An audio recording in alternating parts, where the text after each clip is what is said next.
বিশ্ব রাজনীতিতে এই মুহূর্তের সবচেয়ে বড় ও ভয়ানক খবর। প্রেসিডেন্ট ডোনাল্ড ট্রাম্পকে হত্যার জন্য পর্দার আড়ালে এক নতুন এবং অত্যন্ত সুনির্দিষ্ট ছক কষছে ইরান সরকার।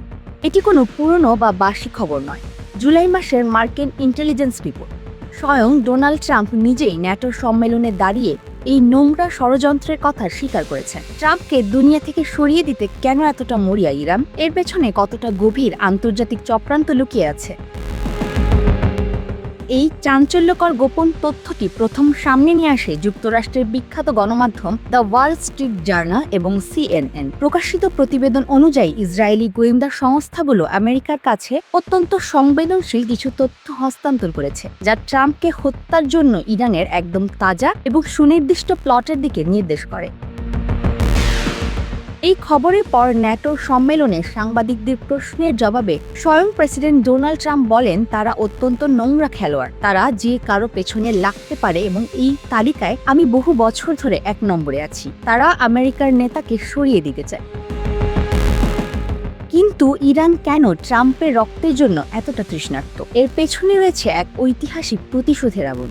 2020 সালের জানুয়ারি মাসে ডোনাল্ড ট্রাম্পের সরাসরি নির্দেশে ইরাকের বাগদাদ এয়ারপোর্টে ড্রোন হামলা চালানো হয়েছিল। সেই হামলায় নিহত হয় ইরানের ইতিহাসের সবচেয়ে প্রভাবশালী সামরিক কমান্ডার, কুদস ফোর্সের প্রধান জেনারেল কাসেম সোলাইমানি।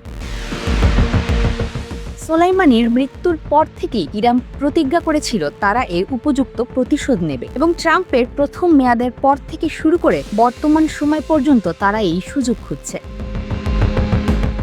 মার্কিন বিচার বিভাগ এবং FBI এর তদন্তে দেখা গেছে ইরান সরাসরি তাদের নিজেদের সেনা না পাঠিয়ে আমেরিকার স্থানীয় অপরাধী চক্র এবং ভাড়াটে খুনিদের ব্যবহার করার চেষ্টা করছে। এর আগে আসিফ মার্চেন্ট নামের এক পাকিস্তানি এজেন্ট এবং ফরহাদ শাকেরি নামের এক ইরানি এজেন্টকে মার্কিন মাটিতে ট্রাম্পের উপর নজরদারি ও গুপ্ত হত্যার ছক কষার দায়ে অভিযুক্ত করা হয়েছিল। আর এই জুলাইয়ের নতুন থ্রেটের পর সিক্রেট সার্ভিস ট্রাম্পের নিরাপত্তা স্তর সর্বোচ্চ পর্যায়ে নিয়ে গেছে। এমনকি সুরক্ষার খাতিরে ন্যাটো সম্মেলন শেষে ট্রাম্পের বিমান পর্যন্ত পরিবর্তন করা হয়। এই ঘটনাটি ওয়াশিংটন ও তেহরানের সম্পর্ককে সরাসরি যুদ্ধের দ্বারপ্রান্তে নিয়ে গেছে।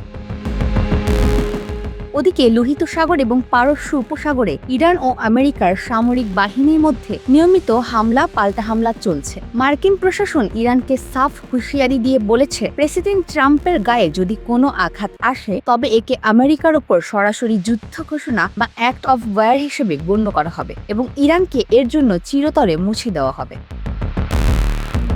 আন্তর্জাতিক রাজনীতির এই চরম উত্তেজনা শেষ পর্যন্ত কোন দিকে মোড় নেবে? ইরান কি সত্যিই তাদের প্রতিশোধ নিতে পারবে, নাকি আমেরিকার পাল্টা হামলায় ধ্বংস হবে তেহরান? কমেন্টে আপনার মূল্যবান মতামত জানান।